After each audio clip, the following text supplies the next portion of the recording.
Hello, welcome back to Change Now. This session is breaking barriers and connecting the dots. I'm your host for this session. My name's Lovelda Vicenzi, and we're going to be looking at the invisible barriers that we really need to overcome in order to be able to create a much more connected society. I'll be putting a spotlight on change makers and organizations who are working with building a more inclusive world. So to kick off this discussion, it wouldn't be right to do this without the strategic advisor to the board of Cartier Philanthropy, Pascale de la Frégonnière. Hello and welcome.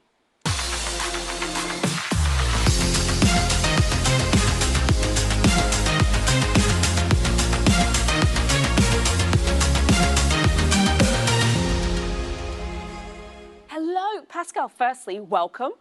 Thank you. Thank you, Lovelda. Do you know what? It's wonderful to have people actually here live in the studio with us. I know we're in this digital world, but it's nice to have people here. So tell me a little bit first about Cartier Philanthropy. I can't say that word today. You know what I mean. I'll say it for you. Cartier Philanthropy. Yes. So it all started in 2012 when Cartier decided to start its own philanthropic foundation. And the vision we had at the time was really to help allow everyone to realize their own potential. And as Amartya Sen actually said about poverty, when you want to deal with poverty issues, it's not about wealth only. It's about really allowing people to have the capacity to and the opportunities to reach their potential. So from that vision that we had, we really translated it into the mission that we have at the foundation, which is to improve the lives of the most vulnerable women, children and men who live in some of the poorest countries around the world. So to actually do that and break some of the barriers, visible and invisible, that you were talking about, we're really focusing on 4 important issues. And the first one being providing access to some essential services that we tend to take for granted: education, primary health, nutrition, water and sanitation.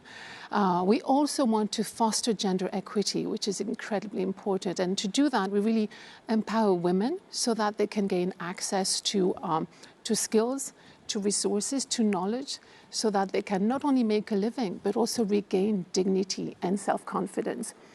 Third area that we focus on is about sustainable livelihoods. We're trying to work with some of the poorest people who live in rural areas and give them what they need, the services that they need, so that they can make a better living while using their resources, their natural resources, more responsibly.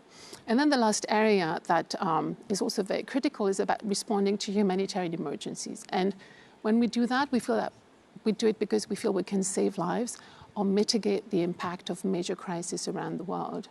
And to link that up with those barriers that you're talking about, we very much look at how we can help human capital and promote human capital. Again, skills, knowledge, education, all this very critical areas, self-confidence, agency. But we also need to look at the physical capital in terms of productive assets that people may need, access to land or livestock, for example. Another critical capital that we look at is the social capital. How do you break isolation when people are very much marginalized? Or in the same vein, we look at also the financial capital that people need to have access to. And I think you'll be talking later with other guests about access to credit and savings mechanisms that are absolutely essential. I mean, it's an incredible initiative with a really broad-reaching remit in terms of what you're looking to achieve and the support that you're looking to give to people. So how do you select the initiatives and the charities to fund? I mean, there are so many awesome opportunities out there. How do you pick? Well, that's the hard part of our work, and it's so important that we do it right. What I think we've understood very early on is that our work is more about how we fund than how much we give. So once you look at that, and we've decided we needed to focus on social impact. So what we're really trying to do is look at ways we can bring positive change in the lives of people we're trying to serve. So for us, in order to do that, we're going to look at organizations that can demonstrate that their solutions work and are cost effective. And to do that, they need to be very much driven by impact and be able to measure it, which is a critical part.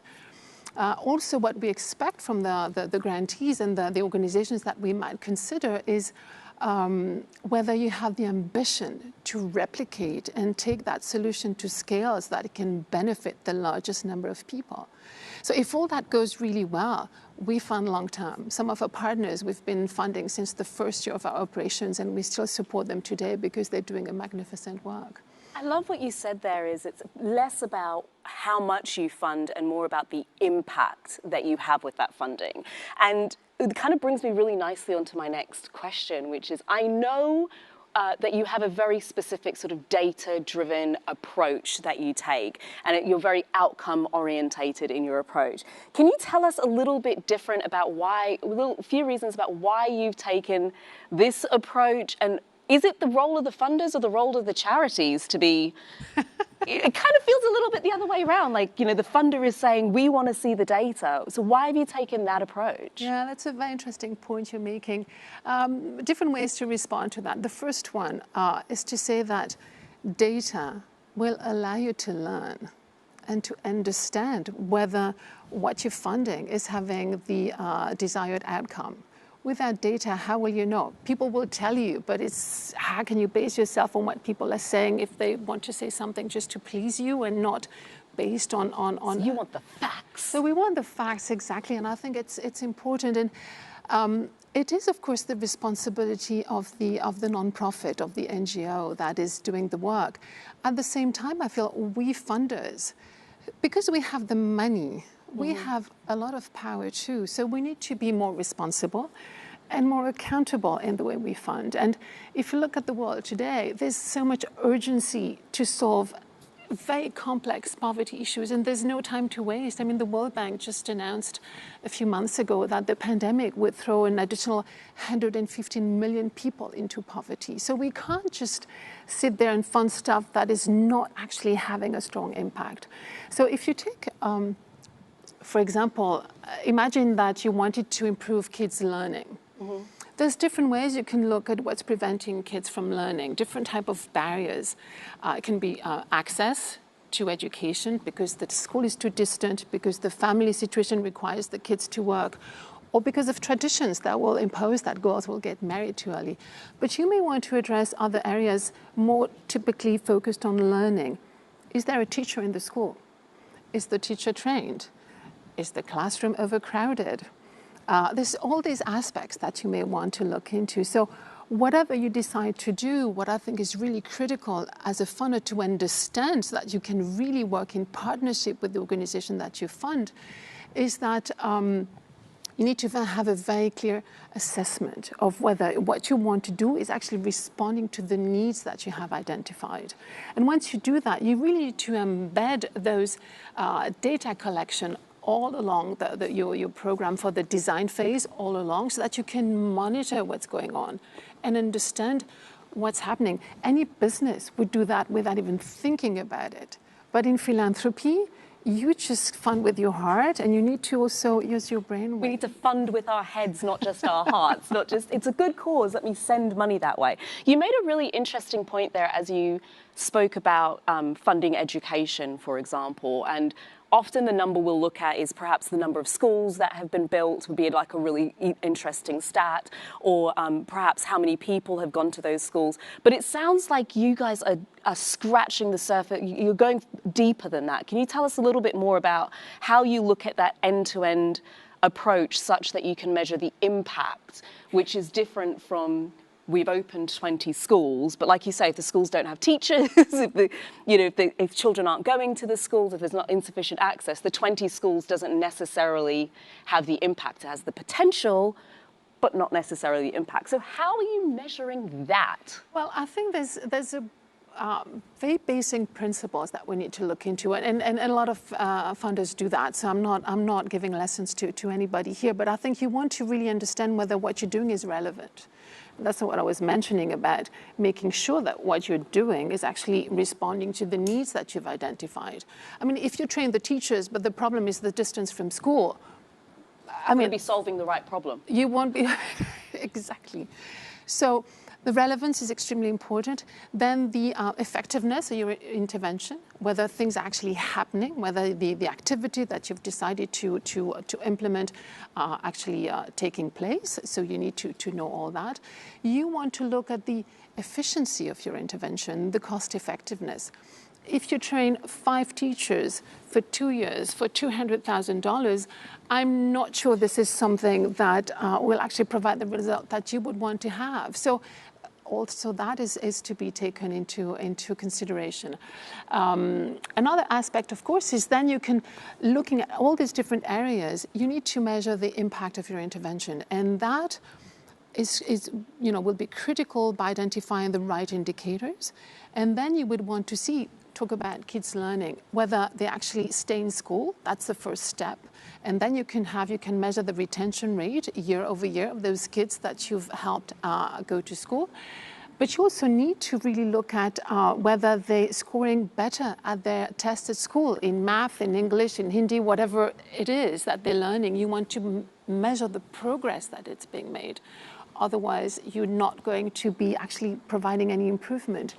And then another really critical aspect, which is very difficult, I think, to actually make sure it happens, is the sustainability aspect of the work that we want to support and fund. Because we work in countries that can be very fragile from a political, economic, social perspective. And the fact is that it's not because you've been funding something for 3 years that it's going to stay forever like this with the good results. So it's really critical there that whatever intervention you want to support, that it's actually, that communities actually take ownership of what you're trying to do, because they see the value of what you're doing, not because you're telling them that it's good for them. That never works. And if you're looking at changing behaviors so that people do something differently for better results, that takes time. This is why when I say we fund for many years, is because we understand that you can't I'll do this for 3 years and then I'll move to something else another 3 years. And then what? What happens? So we always try to go back, try to see what we did 2 years ago. Are things still happening? And that we can only do because we work in very close partnership with the organizations that we fund. They actually do the hard work. Yeah. But we want to be as understanding and supportive as we should be to help them succeed. Pascale, I mean, there was so much in what you just shared there. I mean, I'm just unpacking it a little bit for myself, in so much as what you're saying is it's not just important to fund. What's important is to fund for longevity, and to fund in such a way that the communities take ownership of it so that they can move those things forward. But there's lots of considerations you also touched on, which then has me thinking, this is starting to sound a little bit complicated and a bit complex. So how do organisers work in partnership with the investments that they're making, be it in NGOs or charities or some sort of, to know that you're making impact and not be too overbearing, you know? That's a fine line to walk sometimes, and we always wonder whether we're stressing them too much or whether we're being as supportive as we say we want to be. That's a good question. I think first of all, what's really important is that we're very aligned with what we're trying to do together. Have the same common objective and really want to see this positive change. And then it's for us, it's to listen very much to what they need from us. Besides the money is one thing, and I mean, we don't have unlimited resources, so it's also important. But really listen to the needs, and as best as we can, try to adjust and understand that maybe they need to set up a new monitoring and evaluation system to actually monitor what's going on, collect the data that they need. And for us, it's maybe to provide that type of unrestricted funding and tell them, we make this donation, we give you this grant over a number of years, you deal with it. Now you report back to us, you call us when there is a problem. We want to understand, because we know that what you're doing is not perfect science. It's something that you will need to iterate on and maybe improve as you go along. So it's to accompany them through all this. And when COVID hit last year, and we called our partners and said, so what are your needs right now? Do you need to pay salaries and send everybody home because you need to stop all activity because of the situation? In that case, know that the money we've given you, you can use it as best you need. And if you want to put it aside to resume your activities later, it's your call. So it's kind of, when I talk about partnership, is really that level of more, it's a collaboration. And I know that, yes, it sounds a little cheesy because, people look at us funders and say, well, you have the money, so of course, you have the power. And I don't think it has to be this way.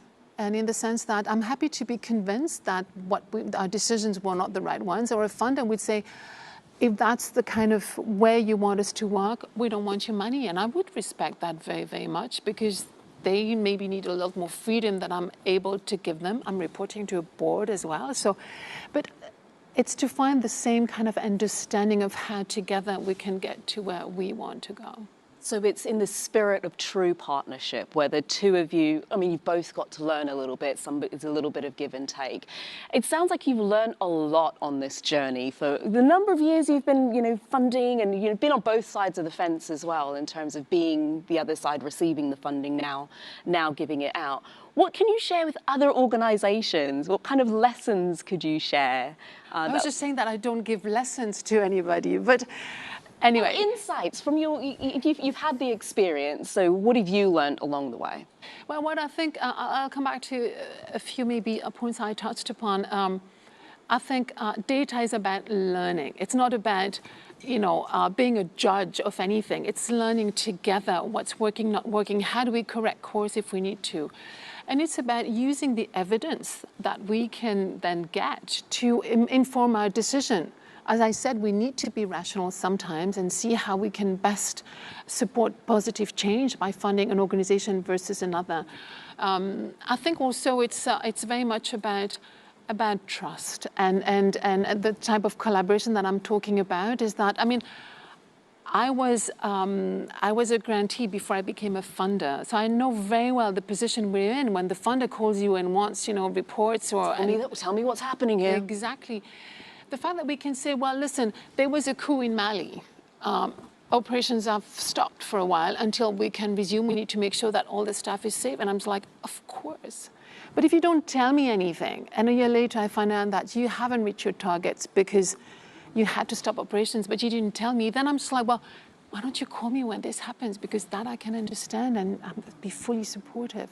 So it's that type of collaboration that I really want to maintain with our grantees and others. Yeah, it's like having an air of transparency from both sides. So we get, and I love what you said there, that the data is for learning, because I think sometimes we could take the data and use it almost as a stick to say, look, it's not right, this isn't absolutely correct, but it's more just an informational point that we're using to get some of that information back. And just to wrap up, can you maybe give us one or two of your big success stories? Oh, that's very unfair.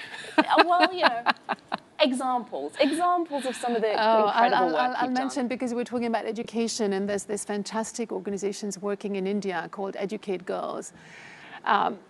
They've decided to go in when they started to go in the state of India, which has the biggest gender gap between boys and girls, is that we're going to send those girls to school. But then the traditions will prevent girls from attending school. So not only have they sent hundreds of thousands of girls into schools, but these girls have stayed in schools. And they're learning. So that's a major success. And we continue to fund them. And they're going through a lot right now in India. But this is one of the major success. But there's many, many others in many different areas. So. It would be over the number of years that you've been doing this. Thank you so much for joining us and sharing, Thank you for having me. Sharing with us today. Pascale, ladies and gentlemen. Moving on to the next session. So we've got a panel discussion now. We're going to dive even deeper. I've got two incredible individuals who are joining us. We've got the Vice President and Managerial and Talent Development from Orange Group, Valérie. And she'll be joining us with the co-founder of Mixity, which is the first digital platform to assess diversity, equity, and inclusion within organizations, Sandrine Charpentier. Welcome to the stage.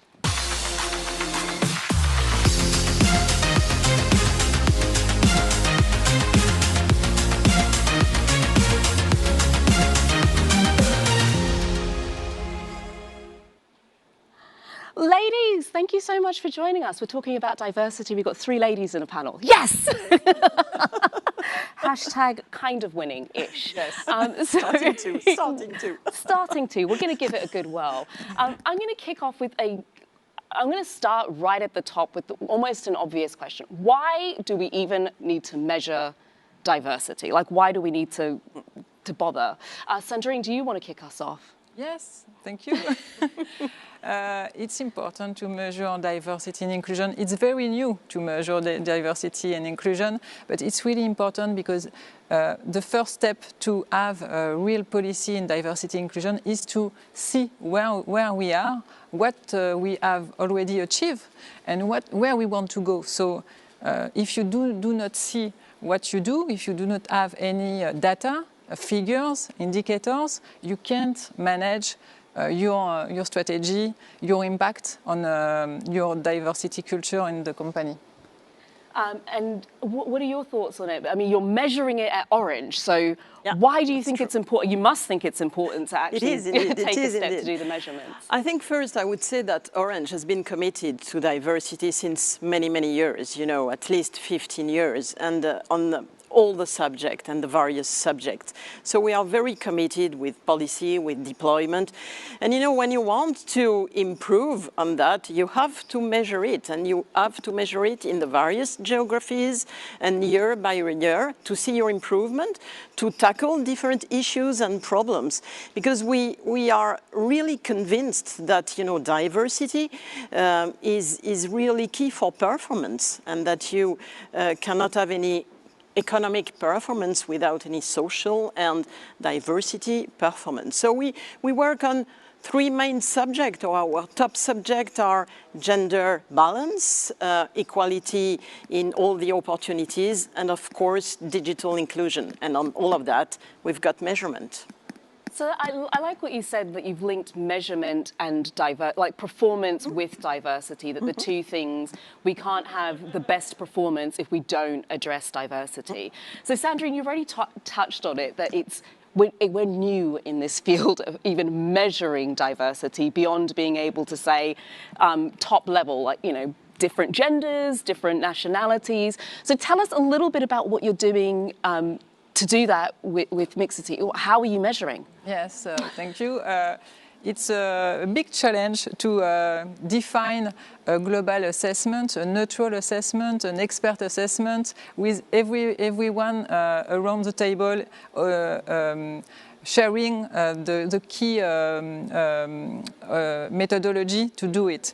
So we decided to see in the companies where they are, what kind of action they do to be engaged and to have effective impact on diversity inclusion. So our assessment is based on 5 main items: gender equality, disability, ethnicities,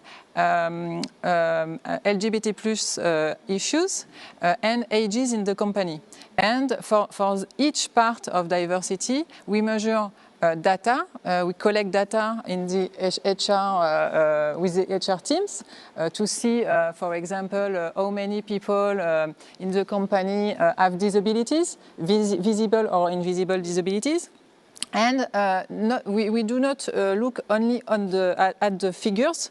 We check all the action, the processes. For example, inclusive recruitment. What are the processes to find people from underrepresented backgrounds or profiles?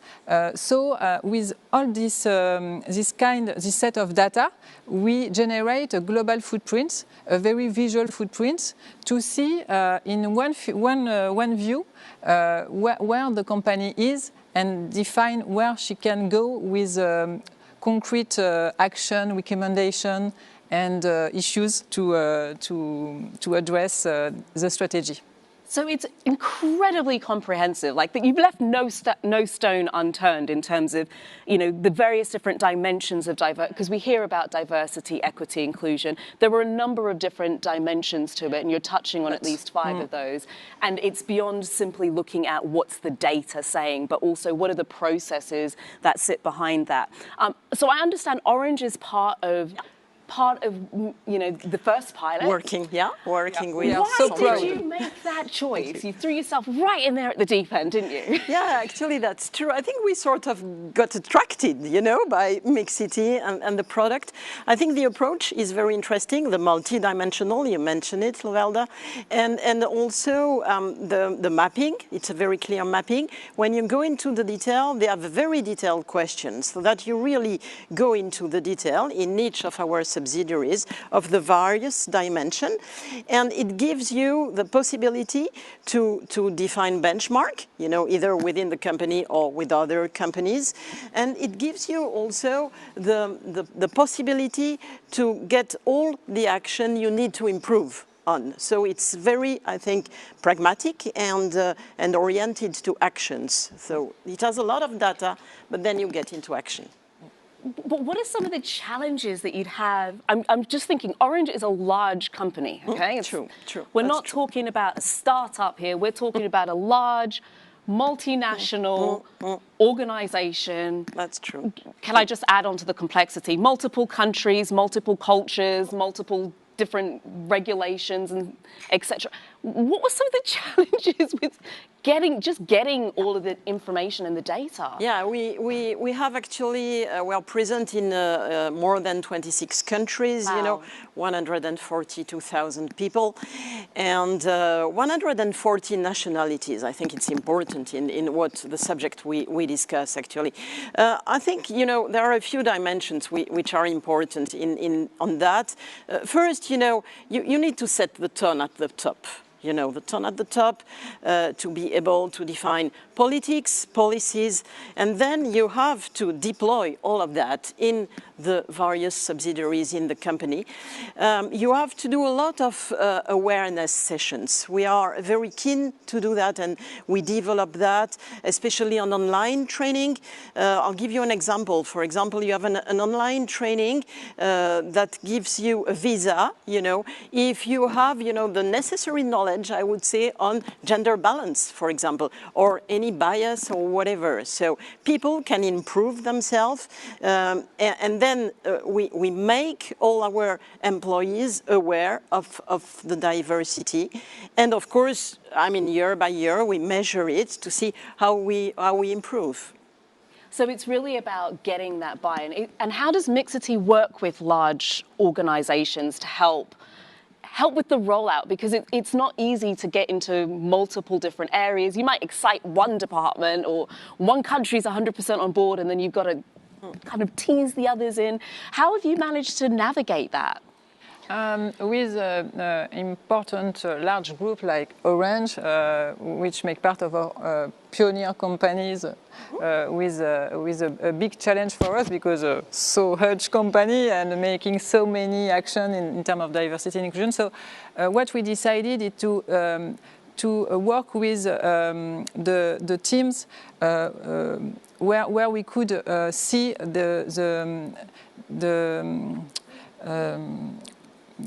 the company who wanted to make part of this adventure, who wanted to work, to learn, and with a real view on the opportunity it can give. So we worked with the first entities to share what we could do with Mixity, and then work with other entities step by step and develop our index in an international level. And adjust the index depending on the laws and on the culture of the countries, because it's not the same when you talk about diversity and inclusion if you are in Asia, if you are in the US, if you are in South Europe. Completely different dimensions. So it's very different, but we need to be sure that teams involved in the project want to share, want to work, and want to see and make part of this adventure of measuring and progressing. So rather than going for the whole of the all 142,000 employees at once. Instead, what you did was sort of start with a few really excited groups, get them on board, get some results, tweak it, and then move on to the next the next group who's really excited. I'm really interested, Valérie, to hear what are some, I mean, it's a commercial venture. Orange is ultimately a commercial organization, and we can see diversity and inclusion and the measurement of it as this nice to have, you know, this is a nice to have kind of side gig. So I'm really curious, what have been some of the unexpected, perhaps positive impacts that you've seen as a result of going through this process? I think we have different kind of benefits, you see, and I don't think it's a nice to have. It's definitely a commitment that we want to have on diversity. Well, I can understand for you it's a commitment, but for some organisations they might not see it as such. So I think the first good aspect about it is that at least you see where you're good at, you know, and there is a sort of proudness, let's say it like that, to see that, you know, we knew we were good at gender balance, for example, or LGBT subjects, or also disability, and we confirmed that on the French pilot. And it also confirmed what we really have to improve, and there are, you know, one aspect of it is all the multi-generational, because we, in some of our countries, you know, we are an incumbent company. So we've got, you know, various generation, and we need also to renew the generation, and we need to work on that. And, you know, to address, for example, where you can see the link with the action, to address the multi-generational problem, we work a lot now about the knowledge transfer, you know, how can the experienced people, sometime before to go to retirement, can transfer their knowledge to the young generation. And we are very keen on that. It's very good for the young generation. And, you know, it's very also rewarding for the people who are going to leave the company. So there is another subject which is more difficult to tackle. It's all the subject about ethnicity, because, you know, the comprehension and the way to understand that in each country vary, the laws are different, and then you can start to define a set of action on these subjects. That's what we are currently doing. But at least, you know, with the Mixity, we have the evidence. You get the evidence, or sometime you felt it was like that, you had the impression, and then you get the evidence. So that's good. It's having the data where you think, oh, I think we're really good at this, but now I can prove it. Now I can prove this is something we're really good at. But there may be also other things where you think, oh, we thought we weren't so good. Well, I suppose sometimes there are some surprises. There are some areas that perhaps you're performing a little bit better than you know, your instinct was telling you. Have you discovered, Sandrine, any unexpected sort of benefits of what's coming out of the results? Yes, we didn't think that it could go so far to answer candidates and employees' needs, because people today want to have access to data. They want they want the company to prove what they do, and with Mixity you have tangible, concrete data, and candidates can see, can make sure that they will be well advised in companies, telling us that it's really important for them to see the data. And with Mixity, you are not obliged to publish your results. You can use Mixity as a dashboard, an internal dashboard, to monitor your diversity and inclusion impact, but you can choose to share your data. If you are not perfect, it's not a problem. Companies can use Mixity to show that they are engaged in this strategy to be better, and to work on it and share actionable plans to be better. So it's going beyond saying we've got a diversity and inclusion agenda to proving it and being in the motion of it. Yeah. But it does lead me to think, sometimes you measure things and those measurements can be used to have, you know, diversity, inclusion, equity is a sensitive topic sometimes. Yeah. So what do you say to organizations who are concerned about measuring diversity and inclusion, perhaps having unintended negative consequences. Valérie, how did you approach this at Orange to avoid those? I think, you know, I would have a very pragmatic approach on that. And I would say, you know, just have a try, or let's do it, you know, because I think sometimes you're worried or you're afraid of a lot of various things. And, you know, you haven't tried, you haven't measured, you haven't launched program or action or whatever.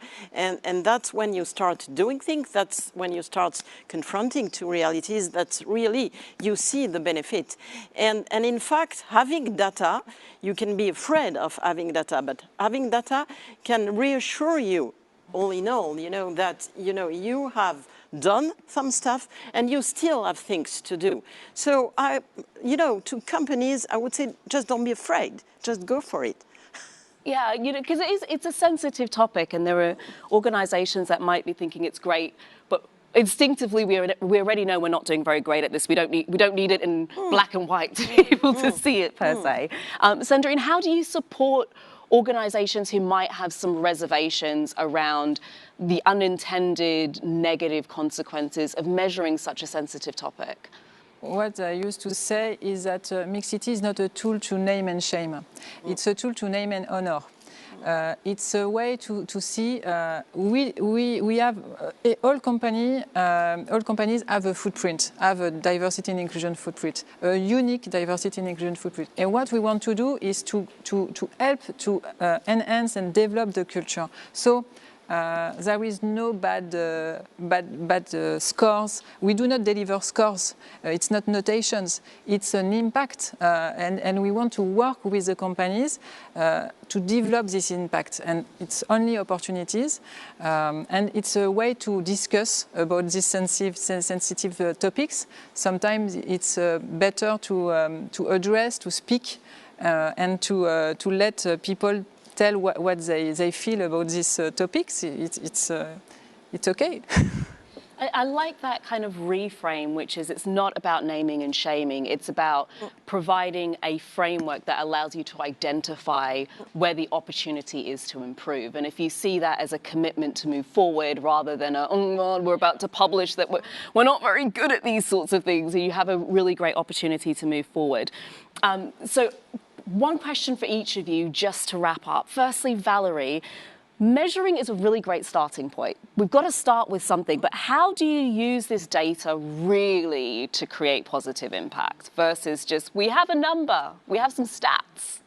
I think there are two aspects, let's say, in your question. I would say the use of the data mainly is, first, I think you can give information.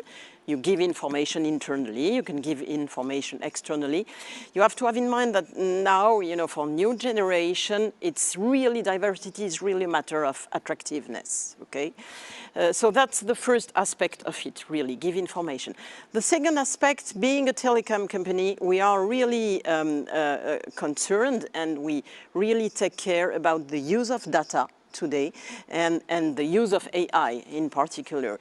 And on that, we work on three subjects, and in all the way you handle that data, you design, you develop, and you use. And we need to be sure that there is a form of security, that the whole chain is secured, and so that nobody is concerned about that in the way the data are handled. And for that, we did two things mainly within the company. First, we launched a charter for inclusive AI, and more than 50 companies have now signed this charter. It's on how to best use, I would say, all the data from the conception to the use. And we just launched actually a council, an AI council, data AI council, with external person, external very well-known people from various environments to help us on the data journey and make sure that all this, the whole chain, is really ensured and secured. So making sure that you track that security, correct, you share the information with people, and you come up with actual initiatives that come from the data. It's not just, you know, we've got data, let's run with this. Now, Sandrine, we've basically teased a bunch of people with about Mixity because we've talked so much about it. So for people who are watching and they're now thinking, how do I measure? What do I do? Where do I go? I want more information. This sounds exciting. Orange are doing it. We need to get involved. How does it work? How do people get involved in the initiative? It's very simple, very fast to assess with Mixity. You just have to go on mixity.co and you can create your account online and do all the process online. Our team is here to help all the companies to have demos, to explain methodology, and to make sure that we can work together to improve diversity, equity, and inclusion in companies. So they don't need to book a big old call or anything like that. Go to the website, get started. The team are there to support you in moving it forward. We can do demos and so on, so no problem. We will be very pleased to answer questions. Bada bing, bada boom. Ladies, thank you so much for joining us here today. Thank you very much. Really incredible insights, Thank Valérie you, and Sandrine. So we've got to move on to the next segment now. This has been absolutely awesome, and we're only just starting to, I say we're just starting, we're about to dive yet deeper. We've got 3 guests all here in the studio. I'm feeling blessed today, y'all. My next 3 guests, we've got the VP of Account Management at Mastercard, Violette Bouveret. We've also got the co-founder of Bayes Impact, a social entrepreneur using technology to empower people at scale, Paul Dunn. And then last but absolutely not least, the co-founder and CEO of Konexio, a social startup that promotes social economic inclusion for vulnerable populations, Jean Gu.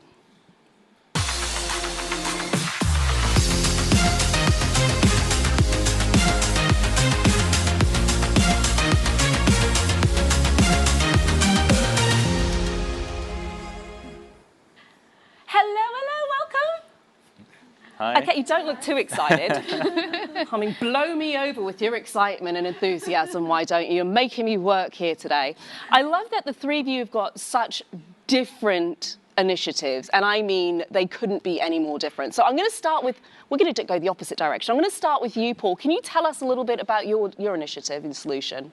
Sure. So I'm the co-founder of Bayes Impact. We're a non-profit technology company building tech to address social issues. So we've worked in a variety of fields, ranging from preventing police violence with about 800, a tool that's used by about 800 police agencies in California, to helping people not get COVID. So we notified about 3 million people in France that they may have been at risk of exposure. And we've done a lot of work in terms of economic empowerment and delivering information and coaching to people looking for a job in order to help them find better employment outcomes. Wow, I mean, it's diverse, so a lot of data to support and algorithms to kind of support people with information. Exactly, so that's the connecting thread. It's about how do we empower people using information technology so that they can achieve the outcomes that they want. Fabulous. Jean, tell us a little bit more about what you're up to. Yeah, no, and it's great to see you in person. So at Konexio, I think one of the big issues we're really tackling is digital inclusion. And right now, if we look at the COVID crisis, since the start, we've had about 7 years in terms of digital acceleration. All these trends where we ask people to go online, to do that in our personal and our professional lives, and realizing that there's a huge segment of the population in the world today, in France as well, that are not prepared. In France, we're looking at about 13 million people who are digitally excluded. And so where Konexio comes in is we provide through our training and through also being able to provide wraparound services to support professional orientation, really helping to get our students included. So in France, we work in 3 different regions, in the Greater Paris region, in Bordeaux, as well as Lille. And our objective is really to empower students and get them into the labor market.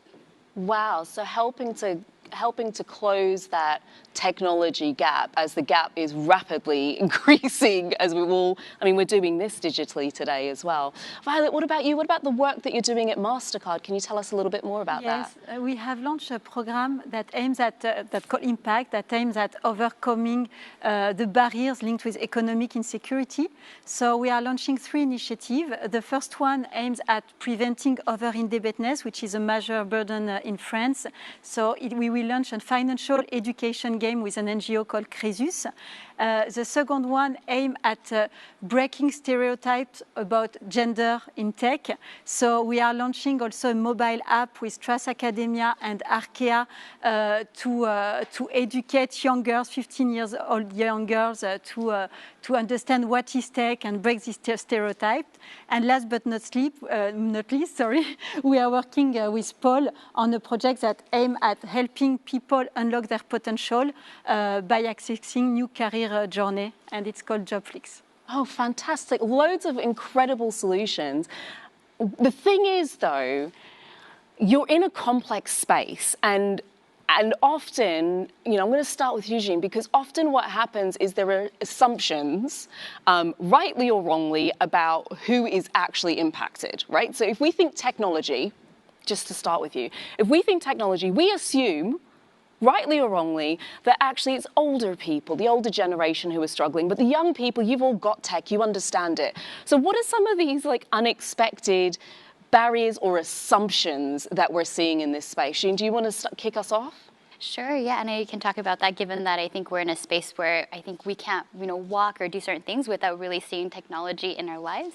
And so typically what we, what others find surprising is that we think of the youngest generation today, I think Gen Z that we're talking about, they're part of the first generation that really grew up with tools.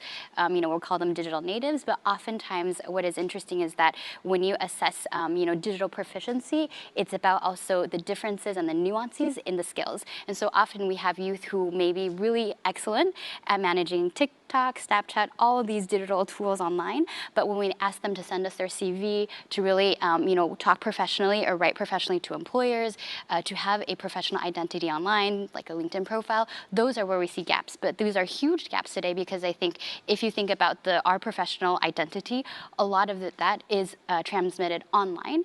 And I think in the next few years, the next decades, I think we are going to be working in an increasingly more remote and global economy, and it's important that everyone is able to have access to the same skills. So there's a lot of assumption about what people's proficiency is, and just because they're proficient in one area of technology does not mean they're proficient in others. Paul, what about you? What are some of the invisible barriers that you see, or some of the assumptions that people are making that are getting in the way? Right, so the big thing that we see, especially for our projects on economic empowerment, like JobFlix that Violette mentioned, is information barriers. Well, I'm sure you and I, or people listening to us, have all had experiences where just by chance, or because they met a mentor, they met someone who gave them the right advice at the right time, they were able to unlock some career option they didn't have before or did not know about before.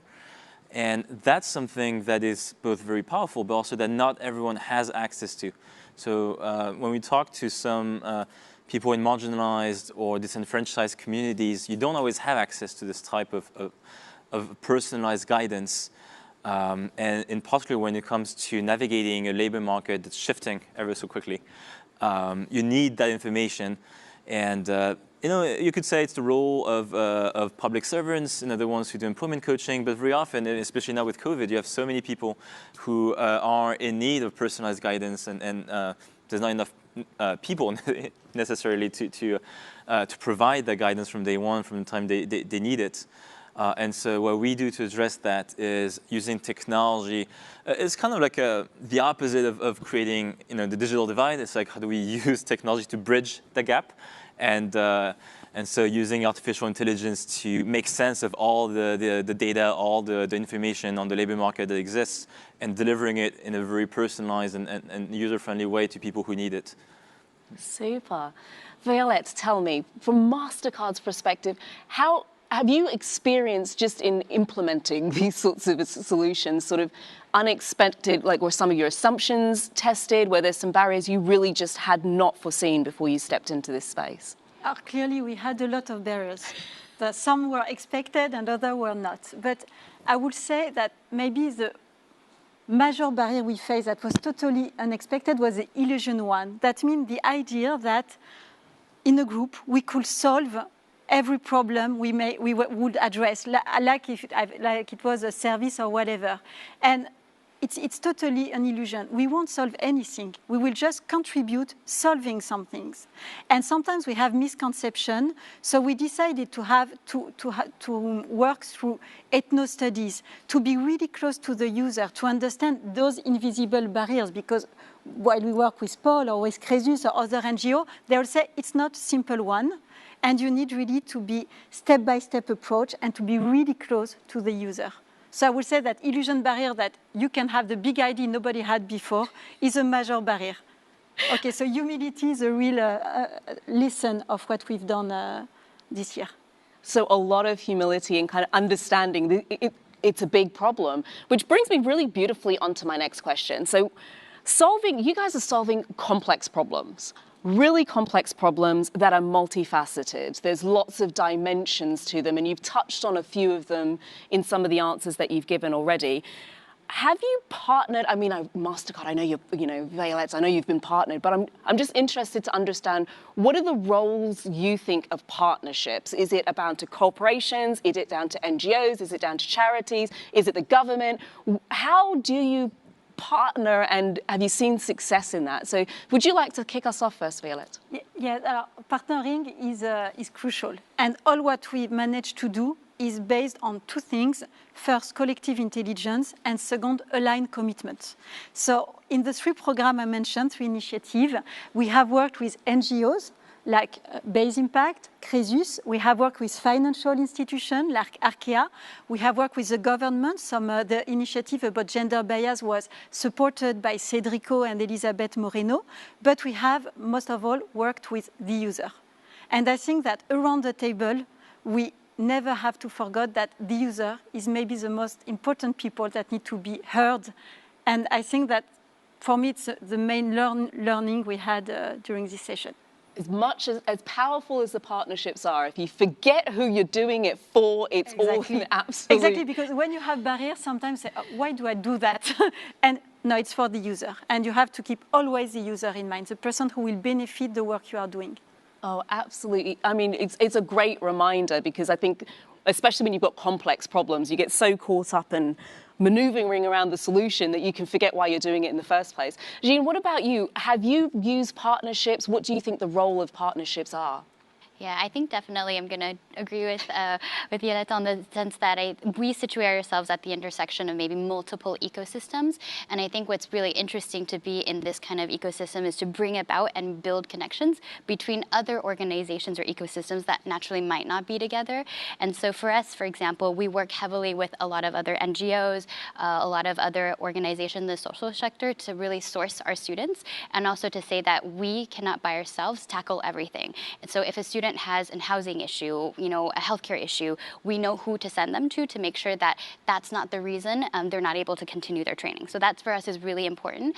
Second, we obviously also work a lot with the government in sense of also helping us to source, but helping us to co-fund or support our programs. And finally, for example, given how digital inclusion became also a key priority for the French government, they launched an initiative called Conseil Numérique, which is the idea that they're going to deploy in the French territory different people on the ground to really help solve the question of digital inclusion, to really help work with those who are digitally excluded. And so we're also depending on the regions we are in, working with them on the ground to help do diagnostics, to help push forward our trainings, to help even work with the other kind of network of these individuals to really push forward this question of digital inclusion. And then finally, I would say it's important to have partners from the private sector as well, given that they have assets that are not maybe within the other ecosystems. And for us, it's really important because we see our students, in terms of the talent that are integrated into these companies as a stepping stone to really getting into this ecosystem. So our supporters, the companies that we work with, from coaching and soft skills, because for our students, the important thing is to make sure that we provide the digital skills training, but you also need some wraparound services, soft skills. How do I speak? How do I present during interviews?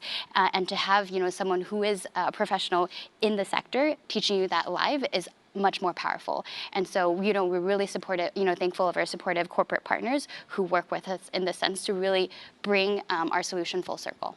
So it sounds like you see your solution as part of a bigger ecosystem. It's like I'm solving this one problem, but there are so many related problems that in order to really be able to make the impacts that I want here, it only happens if people can get to work, if they understand how to speak and communicate. And so your idea of partnership is you've almost taken it a step further and started to think of it as an ecosystem and not just, well, let's just have a partner here and a partner here, but what are all of the components that need to be involved such that you can get the result?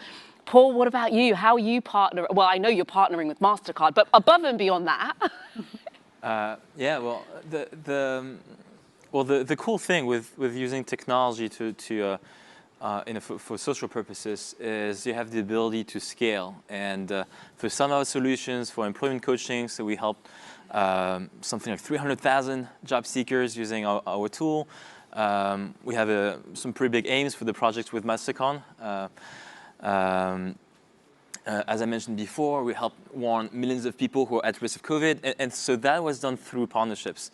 So for the exposure notification stuff, so we partnered with the French national health insurance system.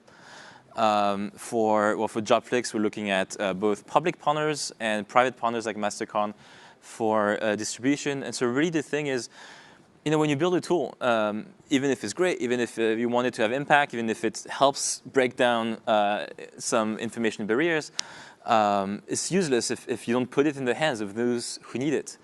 And in particular, there is kind of a catch-22 here because the people who need your tool the most tend to be the ones who, well, especially if your goal is to break down information barriers, they tend to be those who may not have the information to use your tool in the first place.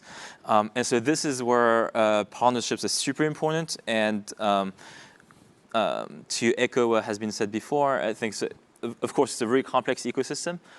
I'd say we kind of see ourselves or our role as kind of a glue. The idea being that, of course, we're not going to reinvent all the wheels. There's a ton of solutions out there. But the tricky thing is how do you package all these solutions in a personalized way and empower people with it. And so our goal is to use technology as kind of a way to simplify all this constellation of solutions, and then through these partnerships distribute it to directly to the people who would need it. Absolutely awesome. I mean, incredible synergies and a lot of slight differences as well in terms of, the thing here being if you're going to break down those barriers, it's a complex problem with so many different dimensions, and there isn't one organization who's ever going to be able to do the whole thing end to end. And so being able to work with each other to create those ecosystems and partnerships sounds like it's crucial. What advice would you give? Wait for it, folks. What advice would you give to those who are looking to partner or to roll out these sorts of initiatives with the benefit of the work that you've done today? Your experience, I'm going to tap into that wealth of, I'm giving you some time to think. Do you see what I'm doing here? I'm helping you out. I'm going to have you kind of go into that well of knowledge and come back out with the benefit of your expertise. What advice would you give to others who are wanting to do something of a similar sort of scale? I'm going to start with you, Paul. You said I talked a lot to help you out. Sure. So I'd say two things. One is look for a diversity of partners. So if I just take the example of the career coaching solution, so of course there's Mastercard. There's also people like the Royal Society of Arts who have more of the policy mindsets. You have the institutions who bring something else to the table, but also don't bring some other things. So here the idea is kind of to try to take the best of both of all worlds. Some more agile but have a lot more scale. Some more agile but maybe do not have the whole system thinking in place. And so you kind of have to pick and choose and kind of craft the best possible partnership that reunites the best of all worlds. And I would say maybe the second thing is in order to make that a reality, because of course it's always easier said than done. I would say it requires a lot of empathy. It's a lot of, especially in the tech for good space, a pitfall I see very often is you know, you kind of come with the arrogance of the engineer. You know, hey, I worked at Google. I know how to solve and fix all your problems. I'm going to come in and you know and just revolutionize everything. And it's very important to not come with this mindset and try to understand very deeply, okay, what's the existing user journey? What are the existing solutions? What do each partner have to bring to the table? And then you can find a way to use technology in a productive way, because we should not fall into the other extreme, like, okay, tech is completely useless. It's only it's only tech bros trying to fix things without understanding them.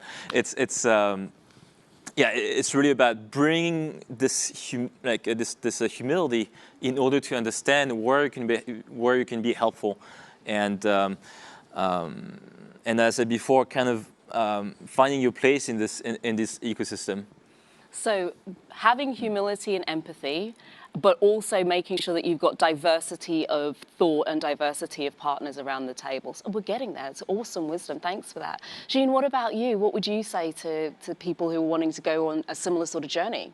I'm going to build up on some of what Paul said. I think for what we've seen, something that's really important, and when you have these discussions, is it comes down to, at some point also in the beginning, values and the teams that are behind the project. Because I think you can, be aligned on, the big sense, the direction where you're going, but you also have to, I think about some of our partners where, we've scaled, for example, in Malawi in a refugee camp with JRS, an NGO, as well as UNHCR.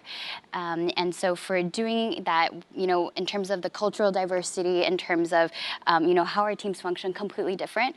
We're much smaller than this NGO that's present in, nearly 50 countries, and how they function, as well as UNHCR. And what I think it had to come down to is, are we aligned on why we're doing this, the values, because we hit some roadblocks with the infrastructure, the internet at points, and also the teams that are behind it. Are the teams working and, jiving well in a sense to really carry it out once we reach, kind of difficulties in the pathway? And then the second point I would also say is that maybe seeing things also as a pilot and not a finished product the first time. Obviously depending on the programs you run, but I think something that was powerful and maybe speaks back to values and how we saw it is, we saw this as a program that we knew there was a huge value behind it, because it's the first time these individuals are connecting and having opportunities to work, going from zero income to hundreds of dollars a month. But there are obviously other types of roadblocks we'll meet, and so how do we, work to continue, and do we see potential for building the partnership after this first iteration? I think it's important. So trusting, I think, in the people that you're working with, but also knowing that what you're doing, might lead to greater potential down the line to run other programs. Understanding the barriers, the blocks are going to be there. So if you align on values, you'll be pretty sweet, but also starting understanding that, do it as a pilot, take the data, look at it, and then move forward. Violette, what have you learned? What can you share? I'm fully aligned with what has been said before. I would just add one thing: is take risk. That means you will you'll get lost. You don't know. You will build unexpected bridge, but it's the road less traveled by, clearly. So you don't know what will be the result, but you need to work and to partner with people who share the same sincere commitment you have. And so that the unexpected bridge you will build will be resilient, whatever the barriers you will face. So take risk, but work only with people who share the same commitment. Oh, thank you all so much for joining us here today. We are absolutely out of time. I could sit here and talk to you for another half an hour, but they'll tell me off for that. So we are going to have to wrap up. Thank you so much for joining. Thanks a lot. Thanks. Thank you. Thanks for the session. That brings us to the end of this session. Do stay tuned. There'll be more. Go and have a look across the platform to see what's up next. I'll see you soon. Take care.